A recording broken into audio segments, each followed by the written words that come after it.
It is exactly 1 year since the first case of COVID-19 infection was confirmed in Cameroon. 1 year after government has led a steady fight to halt the spread of the disease and has time to step up the fight. In less than 48 hours to the International Women's Day, women in the 10 different regions have been organizing workshops and other activities to observe the day, absent the usual popular celebration. The Minister of Women's Empowerment and the Family will be our guest in this newscast. Welcome to Studio 5. I am Benen Bumagana. This is the 7:30 News.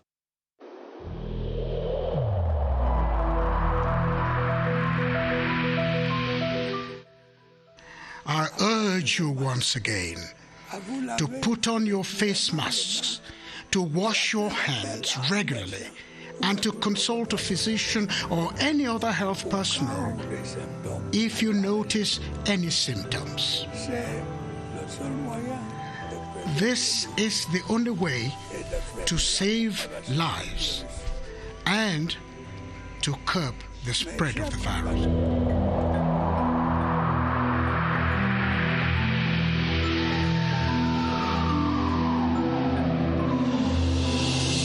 Once again, good evening and welcome. Today marks 1 year since the first case of COVID-19 was confirmed in Cameroon. Over the year, the Prime Minister held weekly coordination meetings.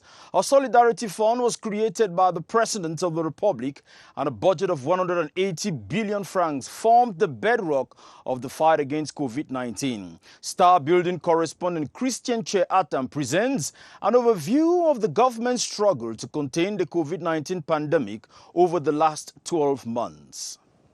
Once it became clear that COVID-19 was becoming an issue in Cameroon in the month of March 2020, the government engaged a series of measures to contain the pandemic. The first major protection policy was the institution of a series of restrictive measures to curb the spread of COVID-19.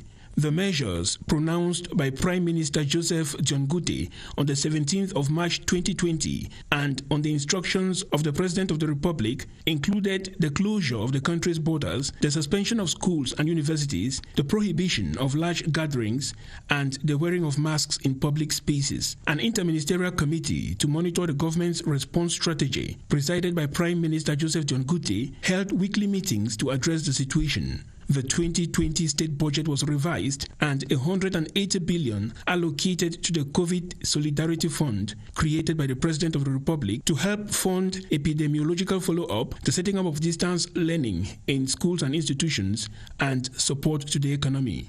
On the 30th of April, with encouraging signs observed in the evolution of the pandemic in Cameroon, the Prime Minister introduced easing measures which allowed the hospitality industry to function beyond 6 p.m. and students in examination classes eventually resumed and completed their academic year. During 1 year of struggle against COVID-19, the government has set up isolation units and specialized treatment centers, used a treatment protocol made up of chloroquine and azithromycin, encouraged products of African traditional pharmacopoeia, and implemented the track, test, and treat policy. All the efforts and policies paid off as life returned to normal, and Cameroon was cited amongst the countries to have handled the pandemic in the best possible way.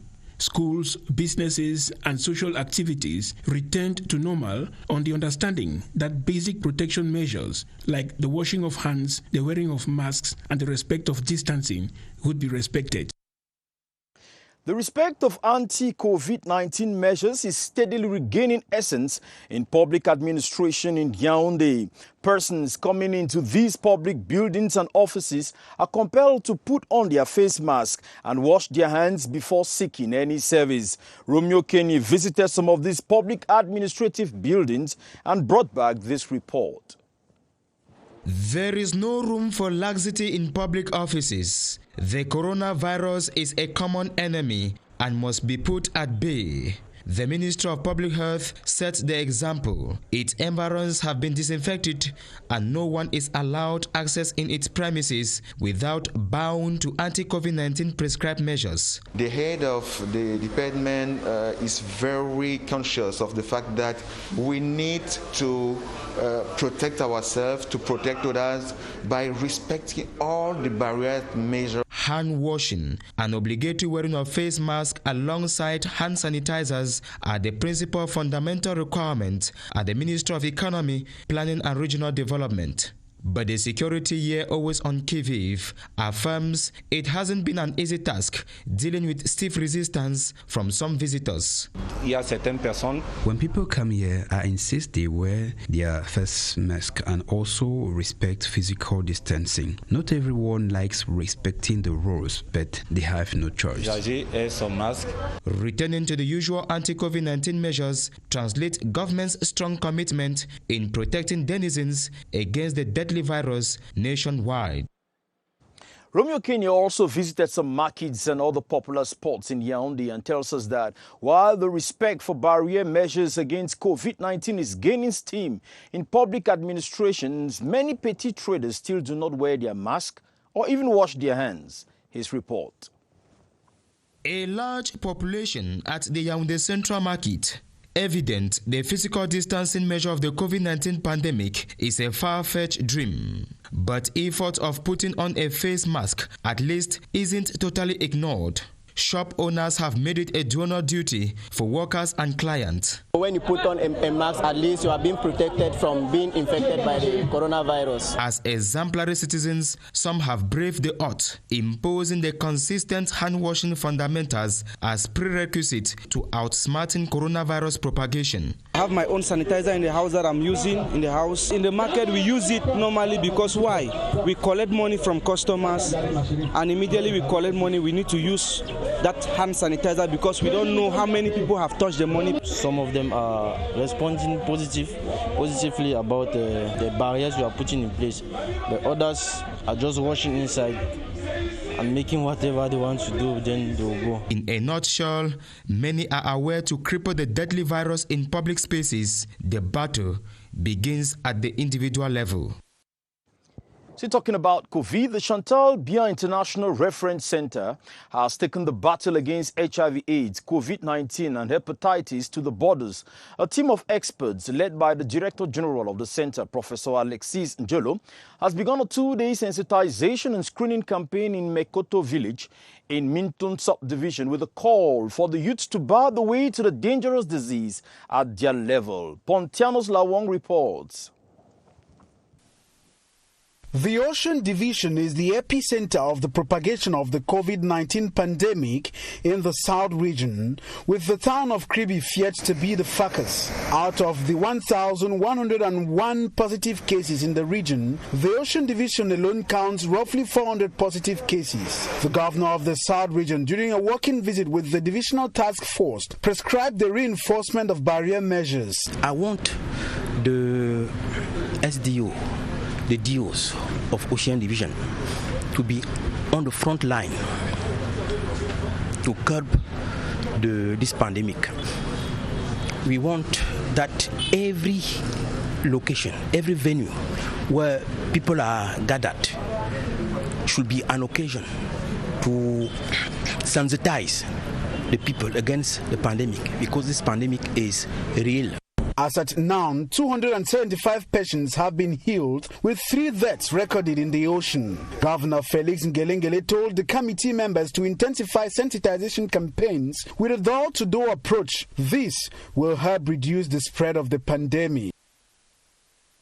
In a build-up to the celebration of the International Women's Day on Monday, female lawyers in Yaoundé have been discussing possible solutions to challenges faced by women in their profession. The discussions were under the theme Equality, Rights, Quest, Conquest and Perspective. Sidonie Jokmamdi followed the debates and our reports.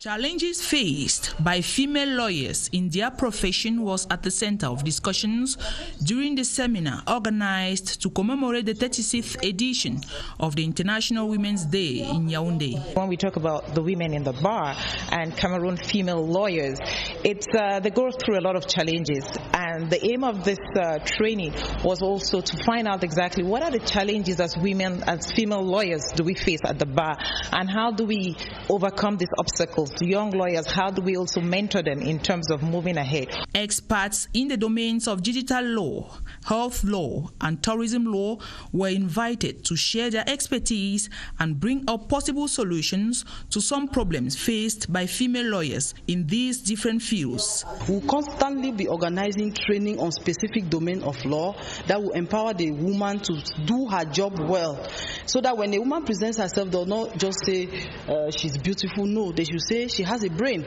Senior female lawyers also used the opportunity to examine some difficulties faced by young female lawyers at the beginning of their practice. And more than 30 years since the world took commitments to promote gender equality, the distance covered by women in decision-making spheres is set to be relatively very short. In Cameroon, women are conspicuously absent in key posts in local governance, with less than a quarter of the seats in Senate and Parliament. The number of female cabinet ministers is still very low and below desired levels. Beatrice Losamba in the following report explains the obstacles to achieving gender equality.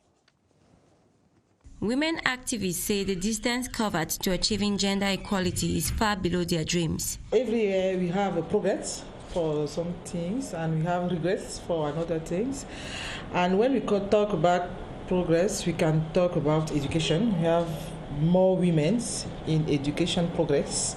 We have the improvement of women's health. We have close to 63 ministries in Cameroon, but only 11 are women. In 360 councils, they count 35 mayors. No woman is a city mayor. We have 10 regional presidents and we don't have any woman. To worsen an already bad situation, women occupy only 26 out of the 100 Senate seats. They make up 31% of parliament. To date, no woman stands as a presidential hopeful. With a favorable legal framework to count on, the blame is put on some cultural and institutional as well as religious barriers. Activists appeal to the highest authority for change. The President of the Republic, who has a lot of power in his hand to improve that statistics. We are yet to get to that point where our country realizes that male and female are like two wings of a plane. The road might still be long to achieve gender equality, but the gender actors say they are not discouraged just yet. And as we told you at the very start, our guest today is the Minister of Women's Empowerment and the Family, Professor Marie-Thérèse Abena-Ondua. Good evening, ma'am, and welcome to the 7:30 News. Good evening, thank you. Let us just start with the last report you followed there by Beatrice Losamba talking about the number of women. Few women are already up, and it is an encouragement for more women to work hard to come up. Yes, I think we are moving up gradually. I would just like to maybe take into consideration the change in the National Assembly, where we now have 61 female parliamentarians out of 180. And it is in the next to last legislature that we had 56, that made the 31% they were talking about. Okay. So now we have moved to 33.3%. We have reached the minimum of 30%, but the aim is to reach 50%. And that is surely going to happen. Let's talk about this year. This year's theme of the International Women's Day is achieving an equal future in the COVID-19 world. COVID and then women at the center. Madam Minister. Yes, I think it is extremely important to integrate the fact that COVID-19 is very much with us. It is not a dream, it is not fake news, it is a reality. And the progress, the promises made to improve the representation of women should not be hampered by the COVID-19 pandemic. It is also extremely important to know that women can play a key role in the fight against this pandemic. And so what can they do? First of all, the woman is the person that gives life. She's the first educator at home, and she can educate at home. She's a member of a community. She can educate, sensitize in the community. She can educate, sensitize within her groups, and at large really be a vehicle of the different messages being promoted for the fight against this pandemic. I'm talking about barrier measures. And this woman is also capable of contributing better by even producing those barrier tools like the sewing of face masks, respecting the norms, and the production of soap bars and liquid soap, as well as hydroalcoholic solutions. And those are a few of the things. Now, you will ask me, this COVID-19 pandemic, what impact has it had on the women?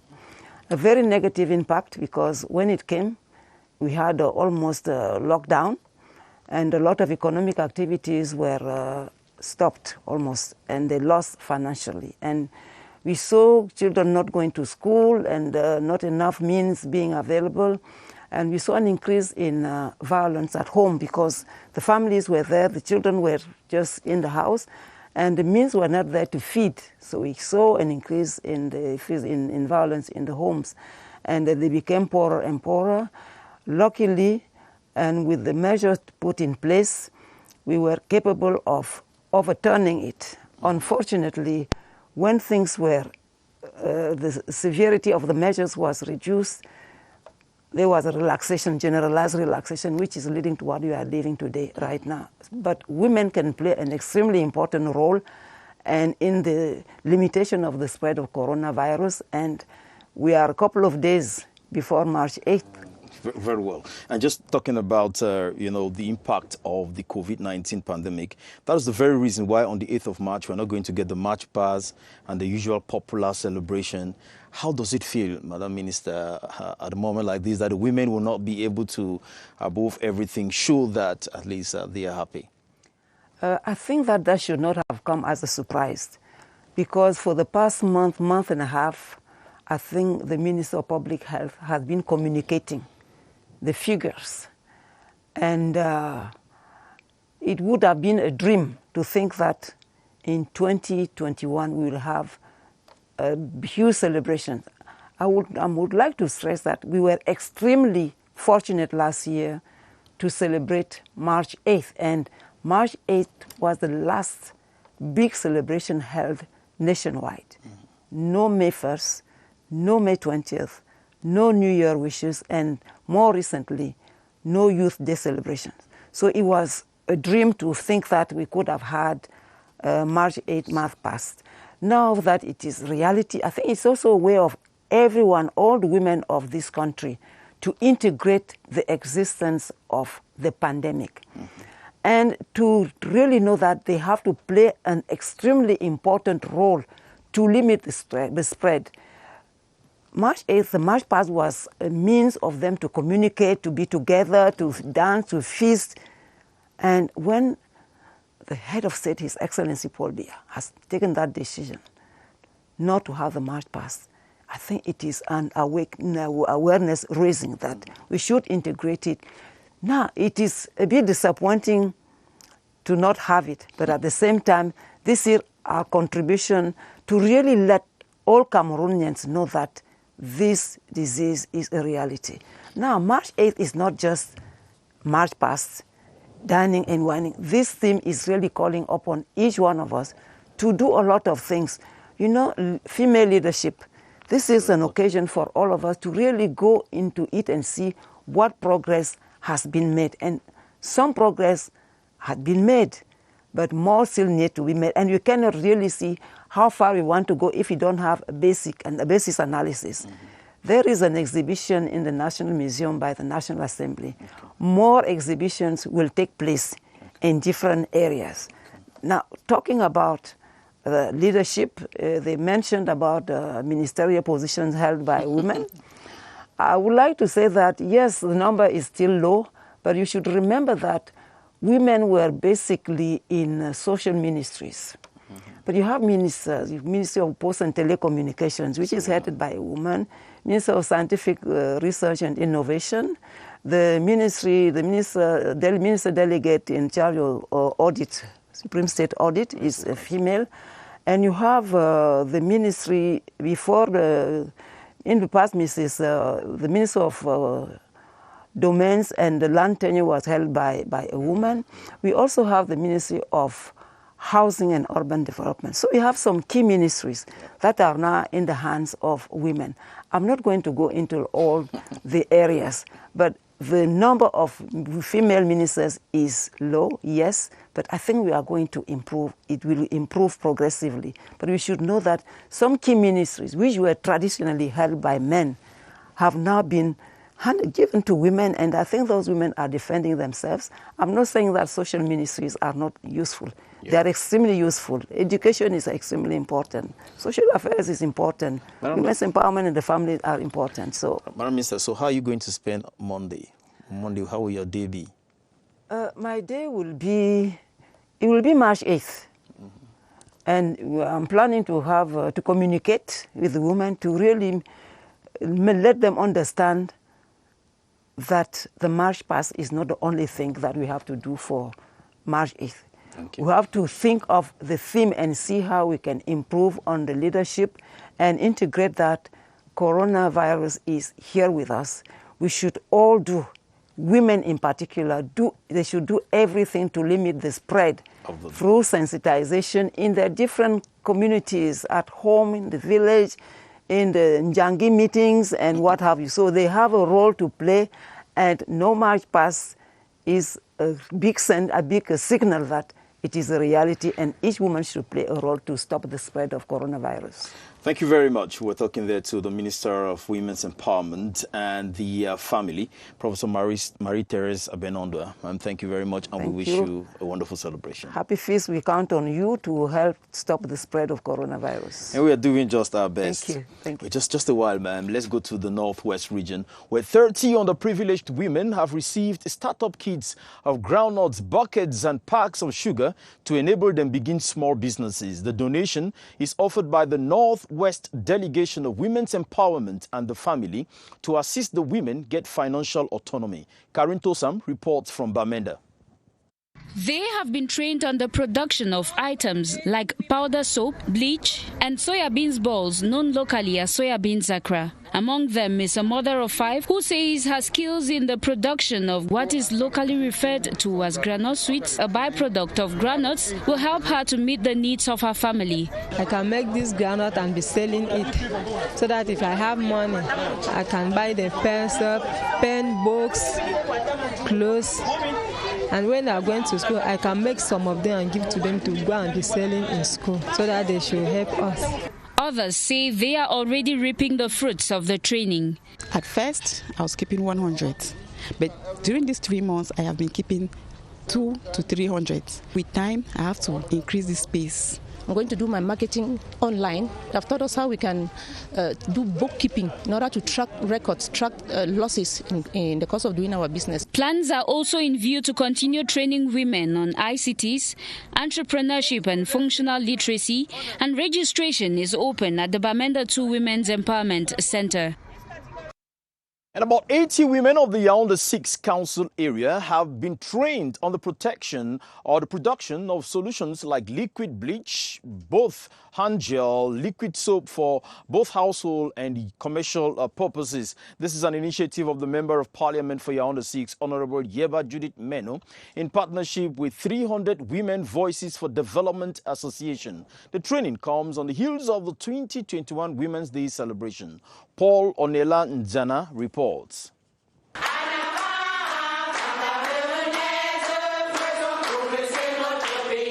Drawn from diverse backgrounds, the women of Yaoundé 6 municipality have benefited from a training on how to fabricate productive sanitary solutions for household use and to be financially autonomous as well. According to the initiator of the project, Constance Kamga, the activity is intended to empower the women in peace building and fight against poverty as they gear towards the celebration of this year's Women's Day. While presiding at the event, the Member of Parliament from Fundi 6, Honorable Yeba Judith Meno, saluted the move by the 300 Women Voices for Development Association. We are thinking that since COVID-19 pandemic has come back, we are training them to produce COVID-19 preventive items in order to enhance the fight for the COVID-19 pandemic. However, the women have been enjoined to make good use of the skills acquired and also transfer their know-how to their peers in order to enhance development in their locality.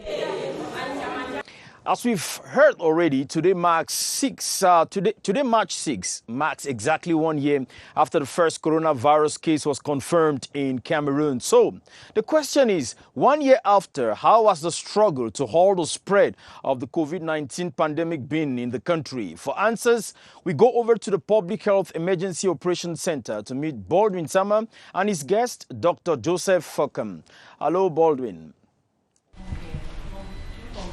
Good evening to you, Benin Bumagana. It was exactly on the 6th of March 2020 that we had the first confirmed case of COVID-19 in Cameroon. 1 year after, we have more and more persons who get tested for the coronavirus in the country. What general assessment can we make of for the fight against the spread of COVID-19 in Cameroon 1 year after the first case was confirmed to the country? Let's discuss that with our guest, Dr. Joseph Fockham. Good evening, Doctor. Good evening, Baldwin. 1 year after, what general appraisal can we make of for the strategies put in place to limit the spread of this virus after the first case was confirmed on the 6th of March last year? Effectively, Baldwin, 1 year after, I think we can make several observations, among which we have two major outcomes.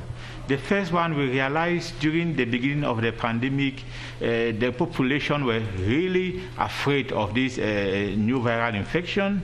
And also, during this beginning of the pandemic phase in 2020, we also realized we had the first wave during the month of April, May, June, and subsequently the country was able to control the pandemic evolution due to the barrier measures put in place. Then recently we realized also the population, they seem no more to be afraid of the virus.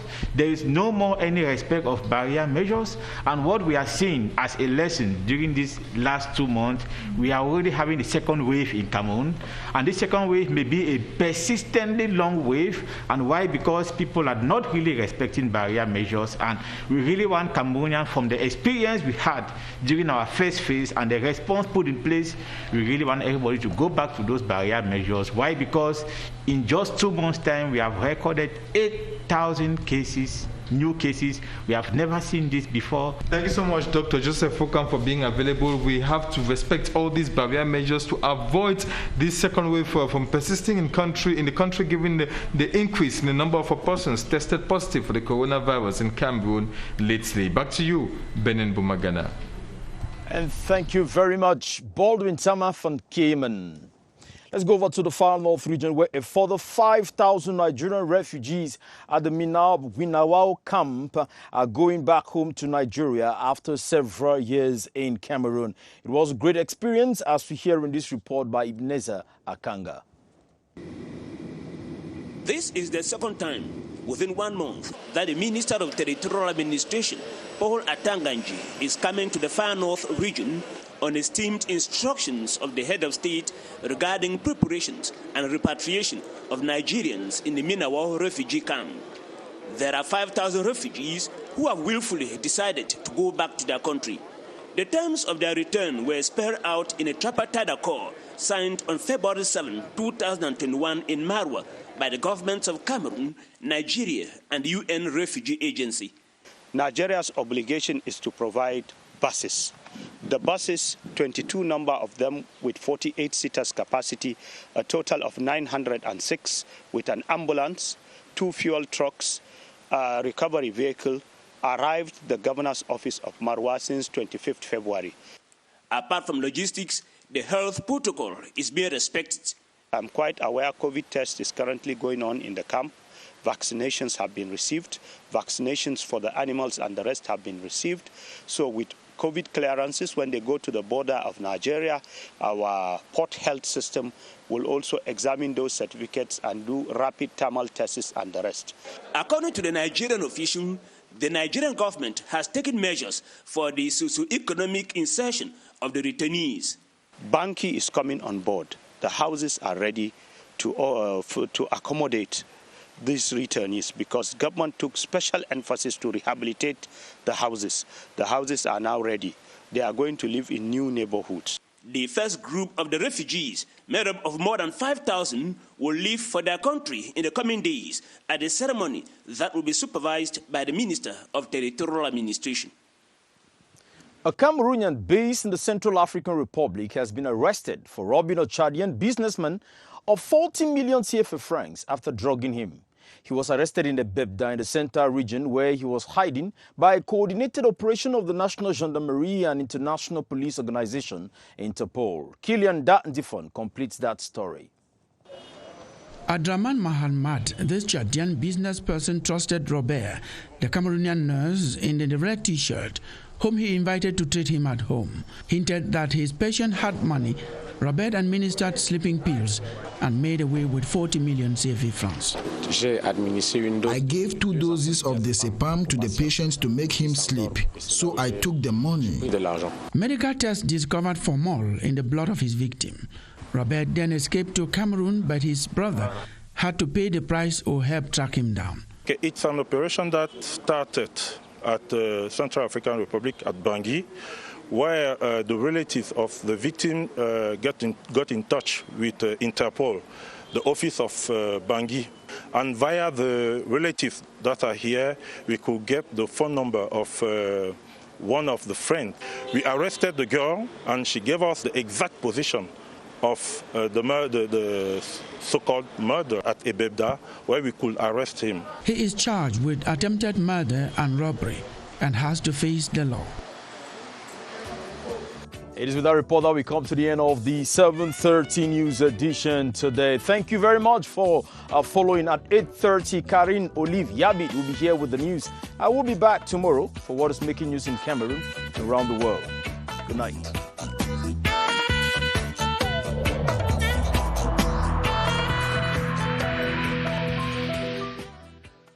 I urge you once again to put on your face masks, to wash your hands regularly, and to consult a physician or any other health personnel if you notice any symptoms.